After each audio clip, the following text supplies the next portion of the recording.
Class 11-এর new সিলেবাসের first সেমিস্টারে যে 3টে গল্প রয়েছে ওই 3টে গল্পের মধ্যে অ্যান অ্যাস্ট্রোলজার্স ডে গল্পটা অন্যতম।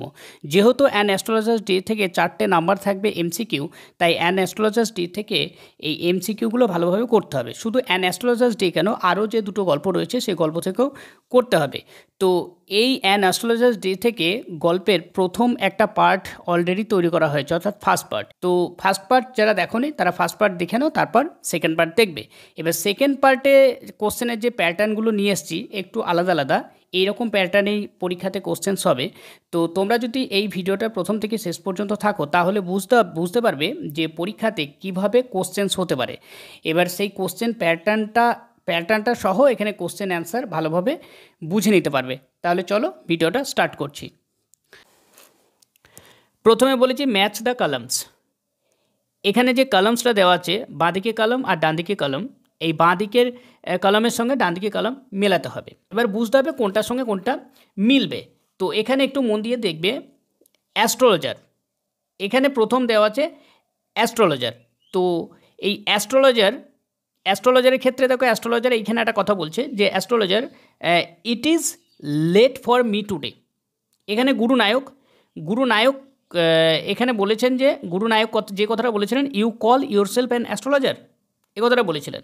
আর অ্যাস্ট্রোলজার্স ওয়াইফ বলেছিল এটা ডিএডটা, যে I can buy some jaggery. আর তারপরে এখানে গ্রাউন্ডনাট সেলার, এই গ্রাউন্ডনাট সেলারের সঙ্গে মিলবে এটা বোম্বে আইসক্রিম। এবার এই গল্পটা যাদের পুরোপুরি ঠিকঠাক পড়া নেই তারা এগুলি মেলাতে পারবে না, যেহেতু এটা টেক্সট থেকে নেওয়া হয়েছে। এবার মন দিয়ে যদি টেক্সটটা পড়া থাকে তবেই এগুলো হবে, তাছাড়া হবে না। তো যারা এই টেক্সটটাকে এখনও মন দিয়ে পড়োনি তাদেরকে বলবো, এই ভিডিও ডেসক্রিপশনে লিঙ্ক দেওয়া থাকবে এই অ্যান অ্যাস্ট্রোলজার্স ডে এর গল্পটি, সেখানে পুরোপুরি বাংলা এবং তার ভাবার্থও ঠিকঠাক বলে দেওয়া রয়েছে। তো তোমাদের যদি প্রয়োজন হয় অবশ্যই ডেসক্রিপশনে লিঙ্ক দেওয়া থাকবে, ওখান থেকে তোমরা গিয়ে দেখে নিতে পারো। তাহলে এখানে অ্যান্সারটা কী হবে? অ্যান্সারটা একের সঙ্গে কী দাঁড়ালো? একের সঙ্গে বি দাঁড়ালো। তাহলে প্রথমটায় দেখি একের সঙ্গে বি, তারপরে দুইয়ের সঙ্গে কোনটা দাঁড়ালো? সি। তাহলে এখানে দুইয়ের সঙ্গে এ দাঁড়াচ্ছে, তাহলে এটা তো হবে না, তাহলে বি এ চলে এসো। একের সঙ্গে বি, আমাদের একের সঙ্গে বি মিলেছে, দুইয়ের সঙ্গে সি মিলেছে, তাহলে বিয়েটা দেখি দুইয়ের সঙ্গে সি মিলেছে। তিনেরটা দেখি হিজ ওয়াইফ, তিনের সঙ্গে ডি মিলেছে, তিনের সঙ্গে ডি মিলেছে, চারের সঙ্গে এ মিলেছে, তাহলে আমাদের অ্যান্সারটা হবে বি। কলম এ দেওয়া আছে আর কলম বি দেওয়া আছে। এবার কলম এতে ওয়ার্ড দেওয়া আছে আর কলম বিতে ওয়ার্ডের মিনিংগুলো দেওয়া আছে, অর্থাৎ বাঁ দিকে যে ওয়ার্ডগুলো দেওয়া আছে সেই ওয়ার্ডগুলোর মিনিং ডান দিকে দেওয়া আছে। এবার কোনটা কার মিনিং হবে সেটা তোমাকে এখানে মেলাতে হবে। তাহলে চলো দেখছি। প্রথমে বি ওয়াইল্ডারিং। এই বি ওয়াইল্ডারিং কথার অর্থটা কি আগে জানতে হবে। এই বি ওয়াইল্ডারিং কথার অর্থ হলো বিভ্রান্তিকর। তাহলে এই বি ওয়াইল্ডারিং সঙ্গে মিলবে কি? মিলবে হবে কনফিউজিং। এই কনফিউজিং মানে হচ্ছে বিভ্রান্তিকর। তারপরে যেটা রয়েছে টেকেন অ্যাবাক। এই টেকেন অ্যাবাক মিনস হচ্ছে হকচকিয়ে গেল বা হকচকিয়ে যাওয়া। এই হকচকিয়ে যাওয়ার কথার অর্থ হলো সারপ্রাইজড। কি বলেন? টেকেন অ্যাবাক কথার অর্থ হবে সারপ্রাইজড। আর এখানে প্যারাফার্নেলিয়া, এই প্যারাফার্নেলিয়া কথার অর্থ কী? এই প্যারাফার্নেলিয়া কথার অর্থ হলো ব্যক্তিগত। আর এখানে ভোসিফেরাসনেস কথার অর্থ হলো কোলাহলপূর্ণ। তো এখানে এই প্যারাফার্নেলিয়া কথার অর্থ হলো ব্যক্তিগত বা ব্যক্তিগত জিনিসপত্র, যেটাকে বোঝায়। তাহলে প্যারাফার্নেলিয়ার সঙ্গে মিলবে হচ্ছে তিনের ডি। আর ভোসিফোরাসনেস কথার অর্থ হলো কোলাহলপূর্ণ, তাহলে এটার সঙ্গে মিলবে এটা। তাহলে এবার এটা দেখতে হবে এটাকে মিলছে কিনা। এর সঙ্গে বি মিলছে, আচ্ছা বোঝা গেল। তো আমরা এর সঙ্গে বি মিলছে।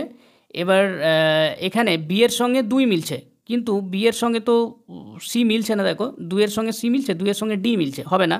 তাহলে বিয়েটা দেখো একের সঙ্গে বি মিলছে, একের সঙ্গে বি মিলেছে, তারপরে দুইয়ের সঙ্গে সি মিলেছে, এখানে দুইয়ের সঙ্গে সি মিলেছে, তারপর তিনের সঙ্গে ডি মিলেছে, তিনের সঙ্গে ডি মিলেছে, চারের সঙ্গে এ মিলেছে, তাহলে এখানে অ্যান্সারটা হবে বি। এখানে বলা হয়েছে আইডেন্টিফাই দ্য ট্রু স্টেটমেন্ট। এখানে 4টে স্টেটমেন্ট দেওয়া রয়েছে, কোন স্টেটমেন্টটা সঠিক। তো রিডিংটা ঠিকঠাক পড়া না থাকলে এখানে এই কোন স্টেটমেন্টটা সত্য সেটা বলা খুব মুশকিল। প্রথমটা আছে astrologer's wife was waiting for him worriedly. দ্বিতীয়টা যেটা দেওয়া আছে the astrologer's wife was waiting for him calmly. Astrologer's wife was waiting for him happy. এখানে যে অ্যান্সারটা হবে, অ্যান্সারটা প্রথমটা হবে astrologer's wife was waiting for him worriedly. অর্থাৎ তার স্বামীর জন্য তিনি যখন অপেক্ষা করছেন খুবই উদ্বিগ্ন হয়েছিলেন, অর্থাৎ অনেকটা রাত হয়ে গিয়েছিল, রাতের কারণে তিনি এখনও ফেরেননি, ওই জন্য তিনি খুব চিন্তিত ছিলেন। The astrologer started his business at mid day, মানে অ্যাস্ট্রোলজার দুপুরবেলায় তার বিজনেস শুরু করতেন। তো এখানে প্রথম যে অপশানটা দেওয়া আছে the statement is completely true, তারপরটা দেওয়া আছে the statement is completely false, তারপরটা দেওয়া আছে the statement is partially true, the statement was true or false. তো এখানে অ্যান্সারটা হবে the statement is completely true, অর্থাৎ তিনি দুপুরবেলাতেই তার জিনিসপত্র খুলে সেখানে বসতেন, তার অ্যাস্ট্রোলজারে যে কাজকর্ম সেই কাজকর্ম তিনি করতেন, তাই এখানে এই এ নম্বরটা কমপ্লিটলি ট্রু হবে। পরবর্তী যে প্রশ্ন দেওয়া আছে, প্রশ্নতে দুটো স্টেটমেন্ট দেওয়া রয়েছে। প্রথম স্টেটমেন্টে দেওয়া আছে the astrologer's forehead was resplendent with sacred ash and vermilion. আর দ্বিতীয়টা যেটা দেওয়া আছে দ্য অ্যাস্ট্রোলজার, দ্বিতীয়টা যেটা দেওয়া আছে astrologer had left his village without any previous thought or plan. তো এখানে যে দুটো স্টেটমেন্ট দেওয়া আছে এই দুটো স্টেটমেন্ট ঠিক না ভুল সেটা দেখতে হবে। প্রথম যে প্রথম যে অপশানটা বলেছে, প্রথম অপশানটা হলো statement 1 is true but 2 is false, তারপরে বলছে both statement 1 and 2 are true, তারপরে বলেছে both statement 1 and 2 are false. আর চতুর্থ যেটা দেওয়া রয়েছে যে either 1 is true or 2 is true. তো এখানে যে চারটে অপশান দেওয়া রয়েছে তার মধ্যে যেটা হবে সেটা বি এর উত্তরটা হবে both statement 1 and 2 are true. কেন?